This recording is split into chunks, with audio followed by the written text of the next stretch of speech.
Ils sont des milliers de Béninois à l'étranger à faire le bonheur d'autres peuples, de leur terre d'accueil, d'autres nations. Radio Bénin va à leur rencontre. Pérégrination, partage d'expériences, success story, c'est donc à l'écoute de la diaspora. Tous les mardis à 11h10 avec Hervé Josset. Prenez le rendez-vous.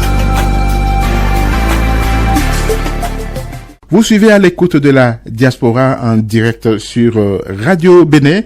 Docteur Mamoudou Alaou Afolabi, chirurgien cervico-maxillo-facial à l'hôpital de Belfort en France, est notre invité du jour. Docteur Alaou Afolabi est aussi agriculteur. Il est le pionnier de la culture du poivre au Bénin, une spéculation qu'il souhaite faire ériger en filière agricole dans son pays d'origine. C'est de cela qu'il sera question maintenant dans la seconde partie de cette émission. Docteur Alaou Afolabi, comment vous en êtes venu à l'agriculture, précisément à la culture du poivre? Oui, monsieur José, merci pour cette question passionnante. Moi, je suis de Porto-Novo, je suis Yoruba de Porto-Novo. On va me demander qu'est-ce qu'un Yoruba de Porto-Novo fait dans l'agriculture. En fait, c'est dû à mon enfance. J'ai été neveu d'un instituteur qui nous a amenés partout dans ses affectations et dans les villages du Mono et de l'Atlantique à l'époque. Donc, j'ai fait mon CI à Tchanou, à côté de Atimé. Donc, j'ai fait après Lokoli, lycée Gazon, à côté de Aladela. Et puis, j'ai fait à Gatobo, à côté de Komé. Et ensuite, j'ai fait à Djan, Bézé. Vous voyez, j'étais un enfant de la ruralité. Étant né à Porto-Novo, j'ai vu plein de choses dans les villages qui m'ont fasciné. Voilà pourquoi ce côté agricole est inné en moi. Si nous devons aller plus loin, et je me suis dit, j'ai eu la chance de gagner de l'argent en France, d'avoir fait une activité libérale, même en tant que pâtissier hospitalier, on a ce droit-là. En France, je me suis toujours dit, qu'est-ce que je peux ramener à ce beau pays, le Bénin, qui m'a tout donné? Parce que j'ai été étudiant en médecine, j'étais boursier, j'ai été basketteur, j'ai joué à l'équipe nationale du Bénin pendant 10 ans. J'ai fait une enfance et une jeunesse heureuse. Et puis, j'ai acheté de la terre dans un endroit où la pluviométrie est bien répartie au Bénin, c'est la commune de Sakété. On a commencé par les VA. C'était un échec. Et puis après, j'ai pris le taureau par les cornes, j'ai repris avec la vanille. La vanille, c'était plus compliqué parce qu'on ne peut pas faire la vanille par procuration. Et puis, enfin, je suis rentré dans le poivre. Voilà. Donc, les épices. Les épices, donc, je suis allé chercher par fret aérien. J'ai envoyé du monde qui m'ont ramené plus d'une demi-tonne de boutures de poivrier de Penga. Le poivre de Penga est mondialement connu. Ils ont eu l'IGP il y a 12 ans environ. Donc, j'ai ramené ça dans la ferme à Haïta. C'est comme ça, nous avons fait nos pépinières. C'est comme ça que nous avons planté sous les EVA et sur le tuteur d'Isop africaine. Isop africaine qu'on appelle Bakin chez nous. Et puis après, j'ai développé la chose. Je suis allé chercher d'autres tuteurs au Togo qui est l'Ura Crépitance. Et j'ai recherché aussi un autre tuteur au Bénin qui est connu de tout le monde. C'est le fraqué appelé Terminalia Superba. Vous allez voir, c'est ces tables-là qui ornent le boulevard au Bénin, qui sont des arbres ombragés. Puisque le poivrier est une liane du sous-bois. Et ce sous-bois-là, il faut le créer ça avec des tuteurs ombragés. C'est pourquoi aujourd'hui, Sakété, la commune de Sakété est devenue l'épicentre de la culture du poivre au Bénin parce que bientôt on aura environ entre 30 et 40 hectares de poivre à Sakété. Vous avez retenu une leçon qu'il n'est pas question de continuer à faire la culture de la vanille par procuration. Ça veut dire quoi par procuration? C'est-à-dire que, vous voyez, la fleur de la vanille, c'est une fleur qui est très éphémère. Il faut être sur place pour pouvoir polliniser. Vous ne pouvez pas faire ça par procuration. Vous n'êtes pas sur place. Vous ne pouvez pas donner les ordres à quelqu'un pour aller faire cette pollinisation manuelle. C'est pas possible. Voilà là où on a eu l'échec de la vanille. Donc il lui fallu oui, que vous soyez là vous-même. Il faut que je sois là moi-même parce que quand je vais au Bénin en plantation, et je vais travailler au Bénin en plantation, c'est le travail qu'on fait en 2 semaines, non, c'est le travail qui est fait en 3 mois. Hein. Donc c'est la rigueur, on commence à 9h, on finit peut-être parfois à 19h, 20h. Donc physiquement, vous vous impliquez dans ce travail agricole? Je m'implique beaucoup. Je suis déjà allé au Bénin en 2025 2 fois. Je suis allé au mois de mars. J'ai invité le président des producteurs du poivre du Cameroun, monsieur Metomo Renaud-Claude, avec le recteur de l'Université nationale d'agriculture, monsieur Bruno Dossa, et avec son secrétaire général, monsieur Mocho David. Avec une délégation de 14 personnes, on est allé dans la plantation des moines au Togo à 800 mètres d'altitude. Je ne fais pas les choses à moitié.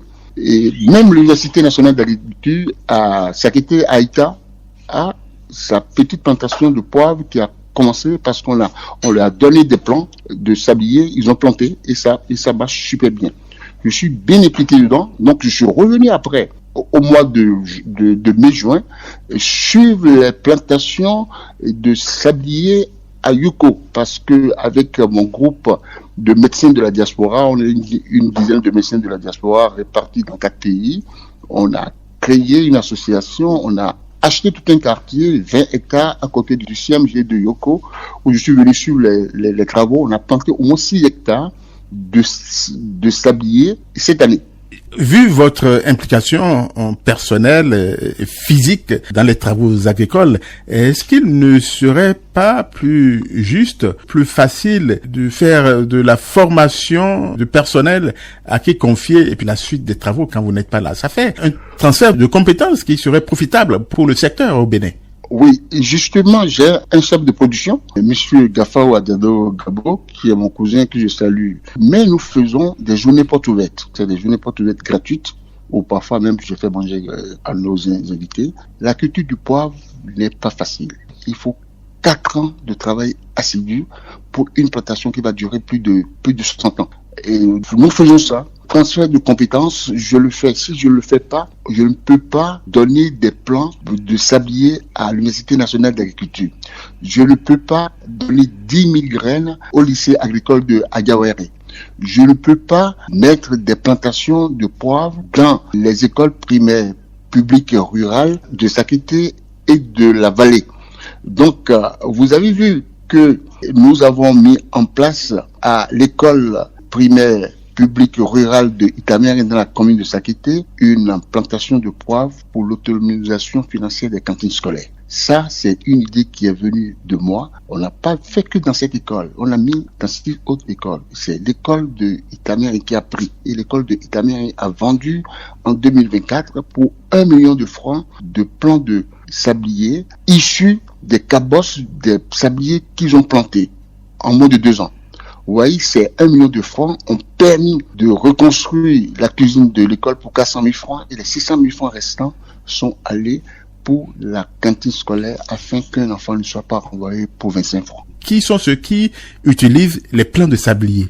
Les plants de sablier sont les tuteurs du poivrier, c'est des tuteurs ombragés. Vous voyez, avec le réchauffement climatique aujourd'hui, si vous plantez le poivrier avec l'hysope africaine, qui n'est pas un tuteur ombragé, vous pouvez planter, replanter 10 fois, vous n'aurez pas le résultat parce que l'hysope africaine, appelée le décrément, n'est pas un tuteur ombragé. C'est l'ombrage du tuteur de sablier ou de terminalaire super bas qui fait que la liane du poivrier pousserait dans un domaine agricole. Sinon, c'est pas possible. Vous pouvez même arroser. Ce n'est pas une histoire d'arrosage, c'est une histoire de température. Je m'explique encore. Le sablier, appelé encore le bombardier, si les Yoruba, on l'appelle Igi Abba. On l'appelle l'arbre de repos, l'arbre paresseux. Quand vous êtes sous le bombardier, il y a un delta de différence de température avec un endroit ensoleillé de 6 à 8 degrés. C'est ça ce dont a besoin le jeune plant de poivrier. Vous voyez, c'est tout un mécanisme. Et ce n'est pas qu'on est en train de planter le manioc. Hein. On plante, on met la bouture par terre, on s'en va. C'est tout un mécanisme. Quand vous ne le respectez pas, vous allez travailler pour rien. Donc, on plante un tuteur ombragé d'abord. On en fait, c'est tous les 2 mètres. On en fait une forêt tropicale humide. Et l'année qui suit, vous plantez le poivrier en dessous. Vous voyez, c'est très scientifique, c'est très organisé. Et c'est pourquoi nous faisons des journées portes ouvertes. Et l'école de Itamère a bien joué le jeu. Le directeur de l'école de Itameri a bien joué le jeu parce que l'école d'Itameri n'est pas loin de notre plantation. Mais les autres écoles plus proches de notre plantation, l'école primaire de Haïta qui a 2 groupes, ils n'ont rien fait. L'école de Igbo qui est sur la route de Yoko, ils n'ont rien fait non plus. Mais la meilleure école pour nous, c'est l'école de Itameri qui suit le projet. Moi, je pense que d'ici 2 ans, ils vont commencer par vendre le poivre bio des écoles pour que les enfants puissent avoir une cantine scolaire à prix zéro. Donc, pour le développement de la culture du poivrier, il faut d'abord développer un plan de tuteurs qu'on peut revendre et ensuite, on peut passer à la culture du poivrier même. La chance que nous avons, quand vous plantez bien le sablier, le tuteur du poivrier, en 20 mois, il donne des cabosses. Je n'ai jamais vu une plante dont la multiplication est aussi rapide. En 20 mois, il donne des cabosses. Avec ces cabosses, vous faites des pépinières. Et les pépinières, vous les vendez. C'est ce que l'école de Itameri a fait. L'école de Itameri a récupéré les cabosses qui sont issues de leur plantation, alors que les jeunes plants de poivrier sont encore tout petits. Ils ont cassé les cabosses, ils ont fait des pépinières, et puis les pépinières ont été vendues pour 1 million de francs. Voilà. Donc, vous voyez, cette culture au Bénin, il suffit qu'on la prenne à bras le corps. Le Bénin peut être un des pays producteurs du poivre bio dans l'Afrique tropicale humide. Parce que aujourd'hui, les Camerounais qui ont une avance de 40 ans sur le Bénin viennent nous voir au Bénin. Même le président Metomo Renaud Claude, je l'ai eu au téléphone il y a 2 ou 3 jours, il m'a dit, docteur Alao, quand tu vas au Bénin, tu me dis, tu fais ton programme, moi je reviens te voir parce que j'ai des choses à apprendre chez toi, tu as des choses à apprendre aussi chez nous, et puis voilà. Parlez-nous du centre dont vous êtes le propriétaire, le centre de Arita, le centre de culture de poivrier. Le centre agroécologique de la poivrière d'Haïta. Nous avons commencé à planter d'abord sous les isopes. Et vous êtes installé sur combien d'hectares? Qui étaient abrités par les EVA. Et puis après, quand l'EVA a bien joué son rôle d'ombrière, les EVA ont été coupés. Et puis nos poivriers ont continué à pousser sur les tuteurs d'isopes. Vous voyez, il y a une différence entre... On a besoin d'ombrage d'abord. Absolument. Sinon, vous plantez le poivrier et sous un tuteur qui n'est pas ombragé, vous allez à la perte, ça c'est sûr. Donc, moi j'ai introduit des tuteurs ombragés qu'on est allé prendre au Togo chez monsieur Semendo, que je salue beaucoup pour son transfert de technologie. Et donc, les graines sont venues du Togo. Et puis après, en 20 mois, vous êtes producteur aussi de graines, vous êtes producteur aussi de tuteurs. Donc, chez nous, dans notre plantation, nous avons une grande serre où on a plus de 80 000 plants de poivriers qui sont sous la serre. Et on a aussi à l'extérieur, je dirais, plus de 50 000 plants de sablier que nous vendons, que nous donnons parfois aux écoles. Et l'expérience de l'école primaire publique d'Itameri dans la commune de Sakété que vous avez évoqué tout à l'heure vous conforte dans l'idée que la culture du poivre apportera beaucoup aux écoles au Bénin. Moi, je suis, comme je vous l'ai dit, je suis un enfant de la ruralité. J'ai vu des vergers dans les écoles primaires que j'ai fréquentées. Et il suffit que le directeur, les enseignants, les parents d'élèves s'activent autour. C'est ce qui s'est passé à l'école de Itameri, dont je salue le directeur, les enseignants, les parents d'élèves. Et cette école va avoir à peu près 1 quart d'hectare de poivre. Si tout se passe bien, c'est une école qui peut avoir une autonomisation financière entre 2 et 5 millions d'ici 5 ans. Qu'est-ce que nous voulons pour l'éducation? Quand un enfant sait qu'il va manger à l'école, il viendra. Le but, c'est ça, c'est pour accompagner l'État béninois dans les écoles rurales. C'est pourquoi on a mis cette histoire-là en place et l'école de Itameri est l'école pionnière de ce que nous faisons dans la commune de Sakété. Et vous avez initié aussi une plantation avec d'autres figures de la diaspora qui sont des médecins comme vous. Parlez-nous de ce projet-là. Voilà, on est une dizaine de médecins de la diaspora répartis en Allemagne, en Autriche, dans les îles, et puis l'autre moitié qui est en France. Donc, on s'est concerté, on s'est dit, écoute, on a dit qu'un groupe de Béninois ne réussit jamais quelque chose ensemble. On a dit non, on va le faire. on va réussir quelque chose. Donc on a créé cette association dont notre président que je salue, le docteur Cosimo José-Marie, qui est médecin d'un centre psychiatrique en Allemagne. Donc on a fait notre première réunion à Prague, c'était il y a à peu près 1 an. On a fait la deuxième réunion à Bordeaux fin septembre. Et puis nous avons acheté un quartier à Yoko. C'est 21 hectares achetés par cette communauté de médecins de la diaspora. Et on a une ONG qui a été validée par le ministère de l'Intérieur. La même ONG portera le même nom, qui sera basée aussi en France, à Bordeaux. Et puis voilà, on essaie de faire quelque chose pour le Bénin.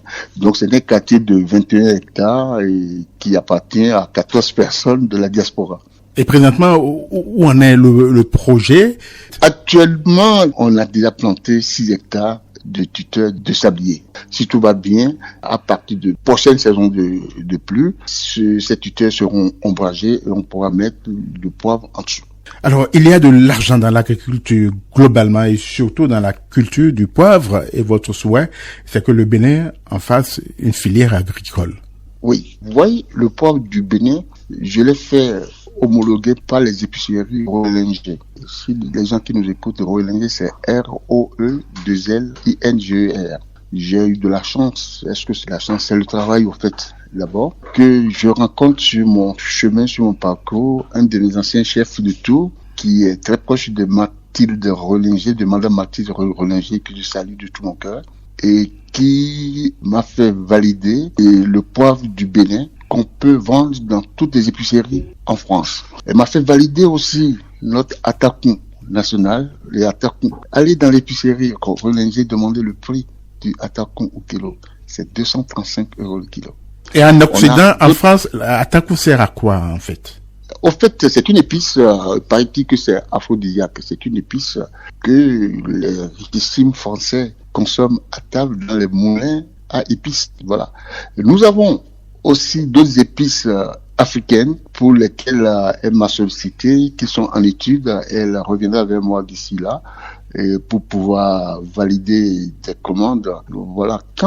Ce que moi j'admire chez ces Blancs, chez ces Européens, sans être raciste, quand ils sont dans quelque chose, ils sont dedans à fond. Il permet de parler un peu de la famille Roelinger. C'est le père Olivier Roelinger qui a eu 3 étoiles au guide du Michelin il y a 20 ans. Son fils, qui était de la marine marchande, Hugo, est revenu dans la cuisine. Il a eu 3 étoiles il y a peut-être 6 mois. Il a été élu le meilleur chef cuisinier de France le 22 septembre 2025. Et la fille, qui était avocate dans le jeu d'art, a laissé tomber son boulot d'avocate pour être épicière. Vous voyez? Moi, je finirai ma médecine en étant épicier des épices tropicales avec la famille Roelinger vers la France. Donc, avec votre accompagnement éclairé, la culture du poivre au Bénin avance à petits pas et pour l'instant, c'est une réussite. Mais vous êtes convaincu que dans ce pays, on peut faire mieux? Moi, je suis convaincu d'une chose, je suis convaincu par le travail. À son quoi, c'est le travail. Non seulement que j'étais basketteur, que c'est la rigueur, c'est le travail en groupe qui vous porte haut. Et puis le fait d'être aussi chirurgien, de travailler avec des équipes, vous ne pouvez réussir que par le travail. À son quoi, c'est le travail. Chez les Yoruba, on dit que quand tu as travaillé, il n'y a plus la misère. N'est-ce pas? On dit que le travail est le médicament de la misère. Nous avons les terres, nous avons le soleil, on a tout, on a la température. Aujourd'hui, à Montbéliard, chez moi, il fait 15 degrés. Dehors, à Yoko, il en fait 30. La différence, c'est ça. Mettons-nous au travail. C'est l'agriculture d'abord, au Bénin. C'est l'agriculture. Tout le reste là, ça viendra et après. Moi, c'est mon avis personnel et je pense que cet avis, beaucoup des compatriotes de la diaspora partagent cet avis avec moi. Parlons-en bien sûr, il y a eu quelques mauvaises expériences qui sont restées en travers de votre élan, mais pas au point d'inhiber ou de détruire votre engagement qui est total pour la culture du poivre au Bénin. Parlez-nous-en. Vous savez, moi, je pense que les petites expériences, les coups bas, ça ne manquera jamais. Au ministère de l'Agriculture aujourd'hui, ils ont déjà créé une association des producteurs modernes du poivre. avant de créer ça, planter d'abord du poivre. Les prochaines récoltes du poivre, c'est de décembre à février. On va créer un marché à Haïta. Celui qui a récolté du poivre, qui vient vendre à Haïta. Je pense qu'il faut travailler d'abord avant de créer des associations, de créer ceci, de créer cela. Moi, ce que je reproche à tous ces professeurs d'agriculture, je le dirais encore, parce que s'ils sont encore en activité, c'est qu'ils sont plus jeunes que moi, ou bien ils ont eu des dérogations spéciales de l'État. Moi, j'en ai 65. Un agriculteur, un professeur d'agriculture, c'est au champ. Ce n'est pas dans les bureaux. Il faut être sincère, ce n'est pas dans le bureau. Et ce n'est pas la bureaucratie qui fait l'agriculture, c'est au champ, grémément. La vérité est que vous n'évoluez pas en vase clos, vous vous nourrissez d'expériences extérieures comme celle évoquée tantôt avec le Cameroun, le Togo. Est-ce les seuls pays dans lesquels la culture du poivre est expérimentée, si on parle de l'Afrique subsaharienne? Non, pas du tout. Vous savez, moi j'ai eu la chance d'avoir eu la visite de l'ambassadeur de France, Monsieur Macvizy, 2 fois dans ma plantation. Je pense que c'était en 2023-2024 avec un de ses meilleurs amis ivoiriens. Mais j'avais invité cet ami ivoirien à déjeuner porte ouverte qui n'a pas pu venir pour un problème d'indisponibilité. Non, la Côte d'Ivoire aussi, la Côte d'Ivoire c'est un pays que j'admire beaucoup parce qu'ils sont en avance, mais le poivre n'a pas aussi bien pris comme le cacao. Je pense que avec le président Métomo Renaud-Claude, on verra comment faire pour faire des réunions une fois tous les 2 ans dans un pays pour aligner l'information pour que le poivre prenne, parce qu'il y a beaucoup d'argent dans le poivre. Et je peux vous dire aussi que le poivre que nous mangeons au Bénin, on ne sait pas d'où ce que ça vient. Le poivre qui est mangé en France, avant que ça ne vienne dans le village en France, ça met 7 ans. Et en plus, le poivre du Bénin, on ne sait pas d'où ce que ça vient, peut-être que ça met 10 ans, alors qu'on peut produire la chose. Vous voulez parler du poivre qui est consommé au Bénin aujourd'hui? Le poivre qui est consommé au Bénin, avant qu'il ne vienne au Bénin, là, c'est le poivre qui vient peut-être de la Chine ou du Vietnam ou de la Thaïlande. Ce poivre, avant qu'il ne vienne au Bénin, peut-être qu'il a mis 10 ans, c'est le poivre de mauvaise qualité qu'on vend, mais les gens ils sont habitués à ça. Ils sont habitués à ce goût-là, alors que nous pouvons produire la chose au Bénin. Et avez-vous le pressentiment que dans quelques années, on pourra assister à une généralisation de cette culture, de sorte qu'on puisse effectivement en exporter? Vous savez, ce que vous dites là, c'est tellement vrai que le pays de naissance du poivre, c'est en Inde, dans l'état du Kerala. Au Kerala, il y a dans chaque maison au moins 2 poivriers. Chez nous, on a le bâti. Il faut seulement que le ministère de l'Agriculture ou l'État fasse une campagne autour du bâti pendant le mois de juin pour qu'on vende les plants de poivriers à un prix défiant toute concurrence, pour que le poivre soit une épice banalisée au Bénin. Cet argent-là va rester dans l'économie du Bénin et c'est les autres qui viendront acheter du poivre chez nous au Bénin, de bonne qualité. Vous avez eu une carrière de chirurgien bien remplie en France, 35 ans d'exercice de cette profession, mais aujourd'hui vous initiez un projet agricole pour votre pays. Il y a fort à parier que ce n'est pas seulement une façon de préparer sa retraite, car c'est un projet nouveau qui dépasse votre personne s'il est effectivement implémenté. Oui, au fait, quand on regarde bien la spécialité d'ORL, le premier nerf intracrânien qui sort du crâne, qui vient au niveau du bulbe olfactif dans le haut de la fosse nasale, c'est le nerf olfactif. Vous voyez les épices, l'alimentation, c'est le goût, c'est l'odorat, c'est l'olfaction. Si on voit bien ce que je fais, c'est dans la suite logique de ma spécialité. Je suis toujours en ORL. Vous voyez, pendant le Covid, il y a beaucoup de gens qui ont perdu l'odorat. Et c'est dû au fait que ce virus attaque aussi le nerf olfactif. Donc, je suis encore dans l'ORL en parlant des épices, en parlant du goût, de l'odorat, de l'olfaction. Vous voyez que j'ai encore un pied dedans. Au regard de votre parcours, au regard de ce projet dont vous êtes le pionnier au Bénin, quels sont vos sentiments? Moi, je pense que ça va prendre. J'ai espoir que ça va prendre parce que le poivre n'est plus seulement à Haïta aujourd'hui. Il y a un partenaire que je suis à Djiga, je suis 5 hectares. Il y a un autre partenaire qui est sa vie vers Ouida. Je pense qu'on doit en avoir une dizaine de partenaires aujourd'hui que nous suivons. Le poivre, ça va prendre. Ça va prendre dans la mesure où il faut que ces partenaires-là suivent nos consignes. C'est des consignes qui sont gratuits. Nous, ils achètent chez nous. C'est pour qu'ils la réussissent. C'est pour qu'on puisse transmettre le savoir et qu'il y ait de l'emploi dans l'agriculture béninoise. Le but, c'est ça, parce que le poivre, c'est une culture béninoise. Je suis plus de 60 ans. Alors, ce projet dont vous êtes le pionnier, ce sont des sources de satisfaction pour vous? J'aurais même voulu faire plus que ça, parce que aujourd'hui, je suis avec un groupe de médecins de la diaspora. On a créé une ONG. On va faire plein de choses. Avec nos 20 hectares dans un quartier de Yoko, on va faire un parcours floral. On va planter du poivre, on va planter des arbres pour la médecine traditionnelle. On va faire plein de choses. On a un projet pour le Bénin qui suit son cours. Oui, c'est une satisfaction pour moi, je peux dire, parce que c'est le retour de l'ascenseur. Hein. On a fait l'école publique, on a bénéficié de la bourse de l'État béninois. En retour, le Bénin doit profiter aussi de ses enfants. Et comment, globalement, vous trouvez le pays ces derniers temps? Oh, le pays, vous savez, j'ai vu une émission sur Haïti hier à la télé, un enfant qui a été victime pendant le tremblement de terre à Haïti il y a 15 ans, je crois. J'ai vu ce jeune qui est retourné à Haïti sur une moto sans casque. Ça vous choque tout de suite. Vous vous dites, c'est pas possible. Au Bénin, tout le monde a une casque. Je salue le gouvernement de la rupture pour ça.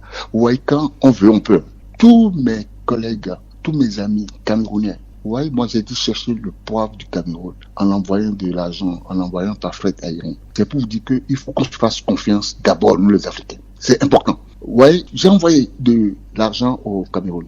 Les Camerounais ont joué le jeu. Ils m'ont envoyé la marchandise. Et moi, je suis jamais allé au Cameroun. Je suis pas encore allé au Cameroun. J'ai déjà reçu plus de 4 Camerounais qui sont venus au Bénin. Monsieur Metomo, il m'a dit qu'il revient. Parce que moi, j'étais au Bénin il y a 10 ans. Mais ce que j'ai vu au Bénin en mars, le Bénin me plaît bien. Parce que là, écoute, vous avez la sécurité dans votre pays. Ce qui a marqué le plus, un soir, on rentrait à l'hôtel boulevard de Dassin et il a vu du monde en tenue de travail, fluorescent, en train de travailler. Il m'a dit, attends, regarde ça. C'est comme ça. Au Bénin, vous êtes fort, hein. Vous balayez vos routes, c'est pourquoi tout est nickel. Vous voyez, effectivement, il suffit qu'il y ait la volonté d'un homme politique pour que le pays avance. Voilà ce que les étrangers disent de chez nous. Notre pays est propre. Vous-même, vous avez honte de jeter par terre aujourd'hui. Donc, sur le plan de la salubrité, chapeau au gouvernement de la rupture. Alors, au regard de tout cela, qu'est-ce qui, selon vous, serait utile de dire à l'endroit de la jeunesse béninoise, car beaucoup vous écoutent, vous observent et vous analysent aussi comme un modèle de réussite, docteur Mamoudou Alaoua Afolabi? Moi, je dirais à la jeunesse, écoutez, si vous avez une passion, vous avez les moyens de votre passion, allez jusqu'au bout. Il y a des portes qui vont s'ouvrir. Parce que vous êtes passionné par quelque chose, celui qui vient vous copier, il va s'arrêter très vite. Alors que vous êtes dedans tout le temps. Aujourd'hui, la jeunesse a une chance. C'est l'IA, c'est l'informatique. Ouais, on peut faire plein de choses avec l'informatique. Même si on dit que TikTok c'est mauvais, il y a au moins 2% de TikTok qui est très bien parce qu'aujourd'hui, avec tous ces outils, on peut faire plein de choses. La jeunesse a cette avance-là sur nous. Non, avant, il y a 35 ans pour faire une thèse, il faut aller voir une firme pharmaceutique pour lui donner le titre de votre thèse. Ils vont chercher dans une bibliothèque en Europe avant que vous n'ayez tout. Aujourd'hui, sur DeepSeek, sur GPT, sur Google, vous avez tout. Et donc la jeunesse, nos enfants, nos petits-enfants ont une chance remarquable que nous n'avons pas eu il y a 30, 40 ans. Alors, beaucoup de jeunes aujourd'hui n'ont qu'un seul rêve, l'Occident. Un rêve qu'avec l'expérience que vous avez capitalisée, vous aimeriez entretenir ou contrarier. Voilà, moi j'ai eu une expérience de la Roumanie, des jeunes médecins roumains qui venaient en France parce qu'il y avait une différence de salaire entre la Roumanie et la France. Et les médecins français se moquaient un peu d'eux parce qu'ils parlaient mal français. Vous savez ce qui s'est passé? La Roumanie a multiplié par 3 ou par 4 le salaire des jeunes médecins roumains. Qu'est-ce qui s'est passé? Ils sont tous restés chez eux. Ils ont la technologie, ils ont tout. Donc, pour moi, ce n'est pas que je veux pas que les jeunes partent, qu'on parte et qu'on revienne. Et voilà, je pense que ce qui est important aussi, il faut que le salaire des médecins, le salaire de ceux qui s'occupent de notre santé soit revalorisé et que je ne pense pas qu'avec un SMIC de 52 000 francs CFA, on puisse faire quelque chose au Bénin. C'est archi faux. On peut pas donner, on peut pas donner 100 fois plus à un député et que quelqu'un qui travaille, qu'on lui donne 52 000. Non, pour moi, c'est injuste. Le pays n'ira pas de l'avant. C'est pas possible. Moi, c'est mon avis ça. Il faut revaloriser les salaires pour que la jeunesse reste et travaille au pays. Si nous sommes partis, ça fait partie d'une des raisons pour lesquelles nous sommes partis, parce qu'on ne voulait pas être des médecins à faire des curetages et pour faire des avortements. Voilà. Enfin, c'est partie des raisons pour lesquelles nous sommes partis il y a 35 ans. Avec tout ce que vous avez capitalisé comme expérience de la vie, dans l'idéal, qu'est-ce qu'il serait convenable de laisser en héritage à la jeunesse? Ce qui serait convenable de laisser en héritage à la jeunesse, c'est le travail, c'est la rigueur. Vous voyez, quand on prend la Chine, aujourd'hui, il y a 35 ans, tout le monde se moquait de la Chine. On disait que c'est la chinoiserie, mais les Chinois ont travaillé.